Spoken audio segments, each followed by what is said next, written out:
Esta é a história do dia da Rádio Observador. O Irão já entrou na guerra com Israel? الذي بدأ في 7 تشرين وكما هو معروف بدأها الإخوة في كتائب عز الدين القسام. Foi o discurso esperado do líder do Hezbollah. Depois do ataque israelita que matou o número 2 do Hamas em pleno território do sul do Líbano, Sayed Hassan Nasrallah culpou Tel Aviv e os Estados Unidos, louvou os mártires e disparou ameaças. O Hezbollah, diz, está pronto para uma luta sem teto, sem limites, sem regras, caso Israel leve a guerra para o Líbano.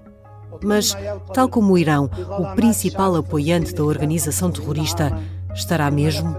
Onde é que acaba a retórica inflamada e começam as ações concretas do escalar do conflito que tantos vaticinam desde o ataque desta terça-feira? E que sentido faz falar só agora no risco de envolvimento do Irão se Teherão terá estado na gênese do 7 de outubro e há ataques do sul do Líbano e do Iémen há meses? Vou conversar com Paulo Batista Ramos, professor de Relações Internacionais da Universidade do Minho e especialista em segurança. Eu sou a Sara Antunes de Oliveira e esta é a história do dia, quinta-feira, 4 de janeiro. Bem-vindo, professor. Muito obrigado pelo convite. Qual é o impacto deste ataque de Israel? Em primeiro lugar, o impacto para o Hamas. Bom, o Hamas perde efetivamente uma das suas figuras de proa, provavelmente o próximo líder do Hamas, e era ele, segundo dizem algumas fontes internacionais, que era o responsável pelas negociações sobre os reféns, portanto era ele que estava a intermediar do lado do Hamas as negociações sobre os reféns. Portanto, pode haver aqui um bloqueio, principalmente neste processo de negocial para libertar mais reféns contra mais uma pausa na guerra.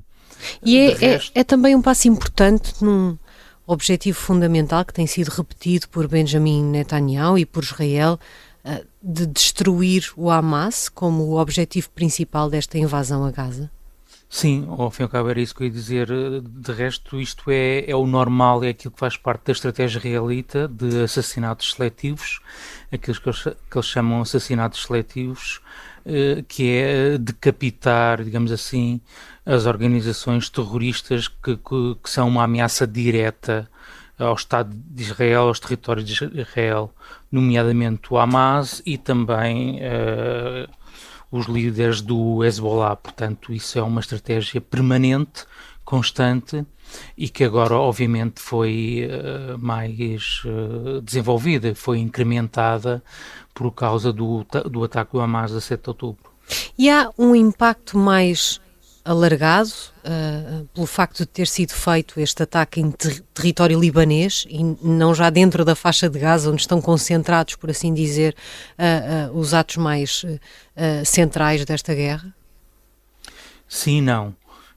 Como nós sabemos, o Líbano é o santuário de uma das principais ameaças, um grupo terrorista, que é uma das principais ameaças a Israel, já desde a década de 80, que é o Hezbollah, que por sua vez é apoiado pelo Irão, apoiado diretamente a vários níveis pelo Irão.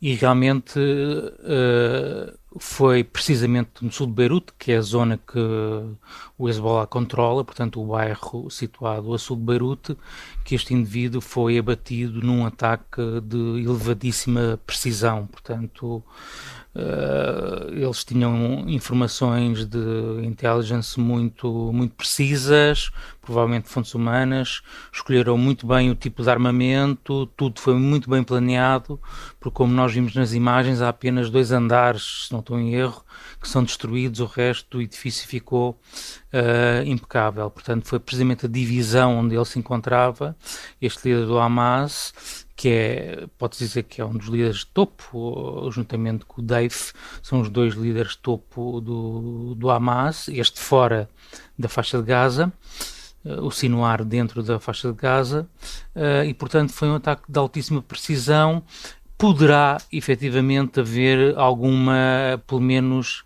tentativa de retaliação por parte do Hezbollah, ou pelo menos em termos de retórica, que prometer ataques a Israel.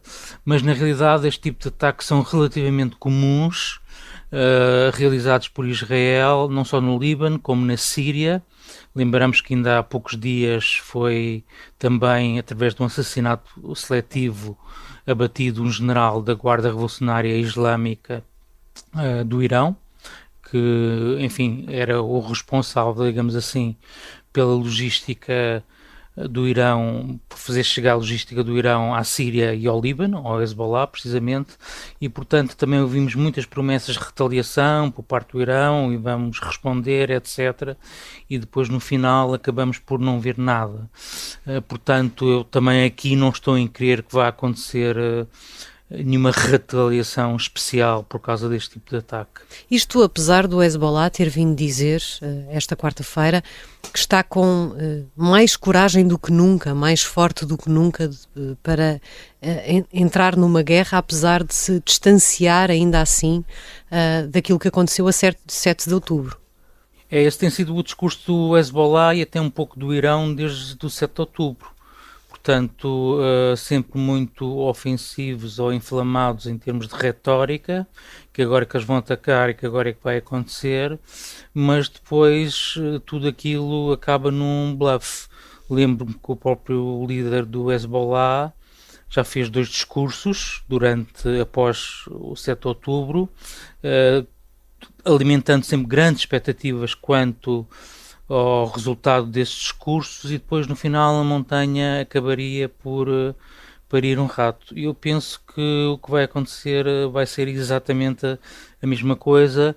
O Hezbollah não se vai querer envolver muito mais do que aquilo que já está envolvido. Portanto, o Hezbollah, desde o 17 de outubro, efetivamente tem atacado o território de Israel.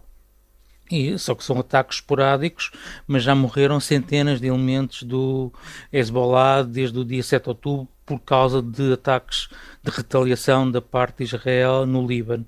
Mas tirando isso, não estou a ver a escalada do conflito Hezbollah-Israel passar para um outro nível. Acho que não é do interesse do Hezbollah que isso aconteça, nem do interesse do Irão. Nesta retórica que surgiu nas últimas horas, também do Hezbollah, de esta tal retórica de vamos fazer, vamos acontecer, vamos retaliar, estamos prontos para isso. Também nas últimas horas houve um atentado em solo iraniano, um ataque terrorista, é pelo menos isso que dizem as autoridades iranianas, que fazem uma ligação a Israel. Também faz parte dessa narrativa e dessa retórica muito inflamada que afinal pode não passar de um bluff. Sim, é um do bluff em termos da ação, não é? Depois da ação, enfim, eles enviam uns mísseis, retaliam contra algumas bases. Aliás, as bases militares que os americanos têm no Iraque e na Síria têm sido os principais alvos desses mísseis do Irão, que muitas vezes são interceptados pelas forças antiaéreas que os americanos têm nessas bases militares, e portanto não passa disso. E sim, aconteceu ontem um ataque em Kerman. Amanhã é o dia passa 4 anos do aniversário da morte do grande estratega iraniano do eixo da resistência, portanto, aquele que era o principal responsável pela ligação a todos os grupos terroristas e todas as milícias pró-xiitas, pró-iranianas que se espalham um pouco pelo Médio Oriente, e, portanto, estavam-se a preparar as cerimónias junto à sua campa, no cemitério em Kerman, e efetivamente parece que arrebentaram, houve 2 explosões com malas, e que morreram mais de 100 pessoas, indivíduos que participavam nessas cerimónias. Agora, quem fez pode ter sido Israel, é uma hipótese. Já não é a primeira vez também que Israel atua no interior do Irão. Lembro aqui também os ataques, os assassinatos seletivos, mais uma vez, que Israel provocou contra os cientistas nucleares iranianos, e não há muito pouco tempo, há cerca de um ano, contra o diretor do programa militar iraniano. Também roubaram os arquivos do programa nuclear iraniano do armazém ao sul de Teherão. Portanto, sim, Israel costuma atuar dentro do Irão, mas esse ataque pode não ser de Israel, pode ser também do Estado Islâmico, do Khorasan, que é um Estado Islâmico que atua no Afeganistão, é um ramo do Estado Islâmico que atua no Afeganistão e no Irão, que também já não é a primeira vez que comete ataques no Irão. Portanto, temos que aguardar para ver mais os desenvolvimentos daquilo que está a passar no interior do Irão.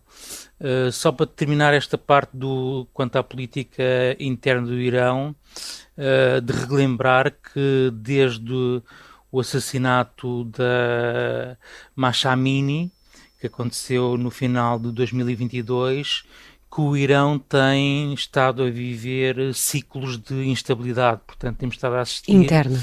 Exatamente, instabilidade interna. As manifestações nunca pararam, apesar de não serem todas, enfim, umas a seguir às outras, são esporádicas, mas a verdade é que não pararam. Os jovens não pararam de se manifestar, as mulheres não pararam de se manifestar, os operários da indústria petroquímica e petrolífera também, e mineiros, também não pararam de se manifestar. Portanto, o Irão tem estado, para já não falar da diáspora, dos 8 milhões de iranianos que vivem fora do Irão, o regime iraniano ao longo do último ano tem sido alvo de uma forte contestação interna, como não se via há muito tempo, porque normalmente essa contestação demorava algumas semanas, uns meses e depois parava. Mas a verdade é que ainda não parou e, portanto, muitos dos iranianos são contra esta intervenção do Irão externamente. Porque, noutro conflito. Exato, que esgota os recursos do próprio país. Portanto, isto custa dinheiro, não é? Portanto, o dinheiro no Irão vem essencialmente do petróleo. E, portanto, não estão muito de acordo que o Irão intervenha na Síria, no Líbano e agora no conflito israelo-palestiniano. E, portanto, vamos ver o que é que significa efetivamente este ataque terrorista, pelo menos isso parece estar confirmado, essas 2 explosões que aconteceram bem no centro do Irão. Já voltamos à conversa com Paulo Batista Ramos, professor de Relações Internacionais e especialista em segurança. Na segunda parte vamos tentar perceber, afinal, qual é o papel real do Irão neste conflito entre Israel e o Hamas.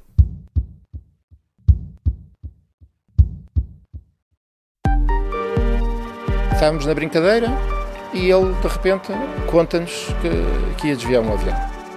Este é o Piratinha do Ar. Abriu a porta, entrou por ali dentro e apontou-nos a arma.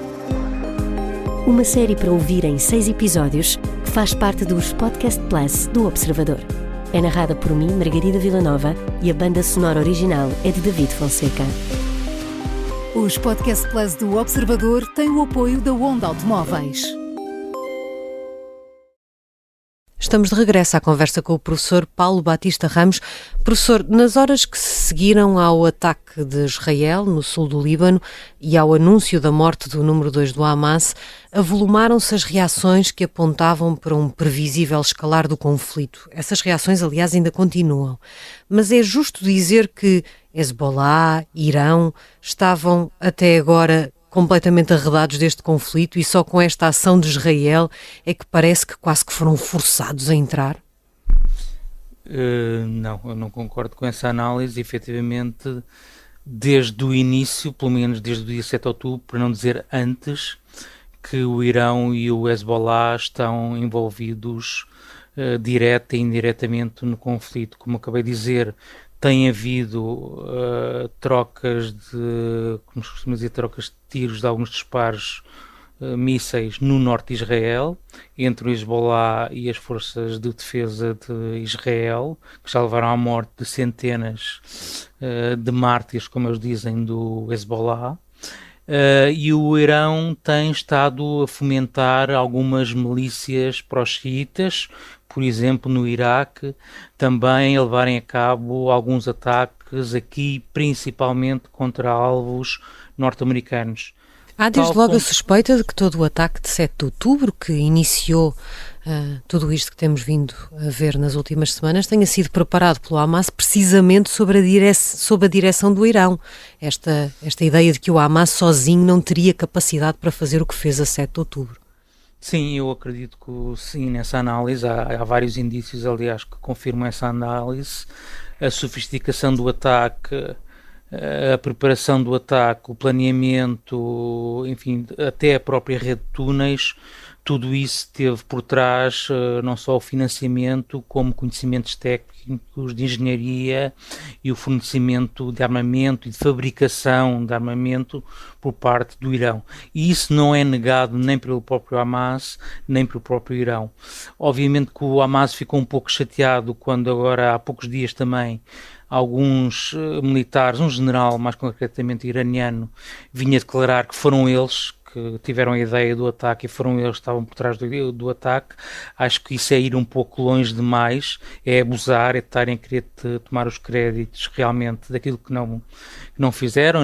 Em última linha, a decisão final e toda a preparação foi efetivamente feita pelo Hamas, mas o Hamas contou efetivamente com a colaboração muito ativa de vários elementos da Guarda Revolucionária Islâmica do Irão, de Qasem Soleimani, que morreu há 4 anos atrás, mas também de outros elementos que já vieram confirmar que estiveram na faixa de Gaza a dar formação, a dar instrução, não só militar, mas também no fabrico de armamento. O próprio estilo do ataque que ocorreu no dia 7 de outubro é muito comum, o Irão já usa isto há vários anos, há décadas. Começou logo no início da Revolução, quando eles invadiram a Embaixada de Israel, depois a Embaixada norte-americana na tomada de reféns, os ataques que eles fizeram também contra as forças iraquianas.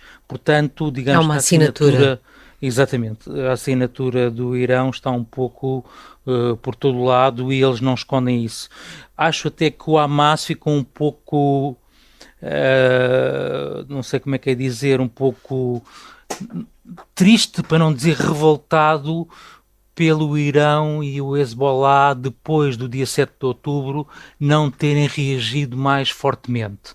Portanto, limitaram-se a um apoio político, a um apoio moral e alguns mísseis por parte do Hezbollah. Só mais tarde é que no Iémen, a seita xiita pró-iraniana Houthi, o grupo em si chama-se Ansar Allah, é que também começou a, digamos assim, desenvolver alguma atividade contra Israel, lançou mísseis contra Israel, que foram interceptados, e tem lançado alguns mísseis contra alguns. Tomou um navio, mais simbolicamente, pela primeira vez, com um helicóptero, tomou um navio que passou ali no estreito, no Golfo de Aden, e tem tentado perturbar, já perturbou a maioria das companhias de navegação, estão a fazer um desvio pelo Cabo da Boa Esperança. São as movimentações no Mar Vermelho onde também se tem visto essa influência iraniana, sobretudo através dos Houthis, mas que nos últimos 2 dias teve esta notícia da mobilização de um navio de guerra iraniano para aquela localização. Como é que devemos olhar para esta decisão do Irão de colocar ali um navio de guerra? Eu penso que, mais uma vez, é mais simbólica. Enfim, o Irão tem 7 navios de guerra, de 7 fragatas daquelas, portanto é quase ridículo, quase patético, não constitui uma ameaça para os Estados Unidos. Aliás, esta fragata é do tempo do Shah, portanto ainda teve o apoio dos Estados Unidos para a sua construção, portanto é bastante antiga, tem mais de 40 anos. E portanto isto é mais simbólico, portanto faz outra vez parte dessa retórica ou dessa postura supostamente ofensiva ou agressiva da parte do Irão, que depois na realidade o Irão não tem capacidade para concretizar e sabe que só com o grupo naval do porta-aviões norte-americano que lá está no estreito de Bab el-Mandeb, enfim, é mais do que suficiente para conter toda a possível ameaça naval que o Irão envie para o Mar Vermelho. O Líbano já pediu, entretanto, ao Hezbollah para não retaliar contra Israel. O único interessado neste eventual escalar do conflito de que tantos falam seria mesmo o Irão?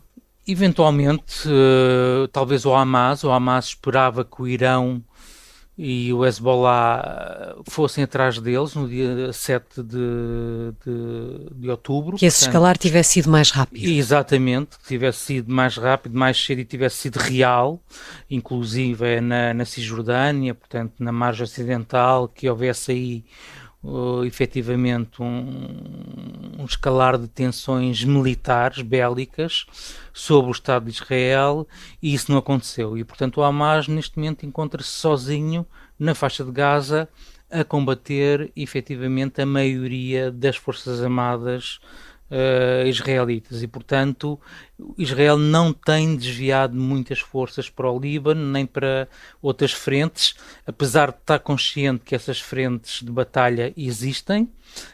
O Ministro da Defesa de Israel falou disso também há poucas semanas, que Israel estava envolvido numa guerra de múltiplas frentes.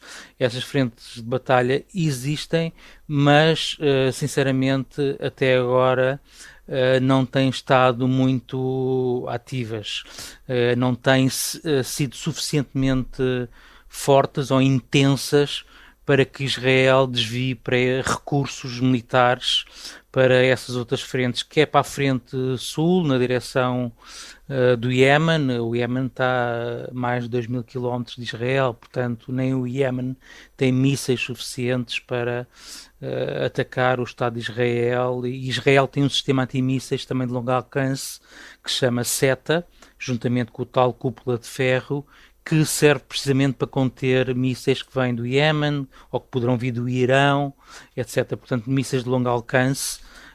Israel está preparada, digamos assim, tem um sistema antiaéreo, um sistema de defesa antiaérea para receber esses mísseis. E para já ainda não se viu absolutamente nada do próprio Irão. Eu penso que eles têm medo de uma retaliação e, como acabei de referir há pouco, internamente o regime está cada vez mais concentrado numa minoria da população, está cada vez mais concentrado ao torno de Teherão, e eu acho que o regime tem medo que possa existir, que possa qualquer tipo de ação retaliatória com força por parte do Irão ou por parte dos Estados Unidos possa servir para a população, um pouco por todo o Irão, como tem acontecido, passar de manifestações de rua para ações mais violentas que possam levar efetivamente àquilo que se chama a mudança de regime no Irão, não é? Ou derrubar do regime teocrático que hoje em dia existe no Irão. Obrigada, professor. Obrigado eu, foi um prazer. Paulo Batista Ramos é professor de Relações Internacionais da Universidade do Minho e especialista em segurança. Esta foi a História do Dia. A sonoplastia é do Artur Costa, a música do genérico é do João Ribeiro. Eu sou a Sara Antunes de Oliveira. Até amanhã.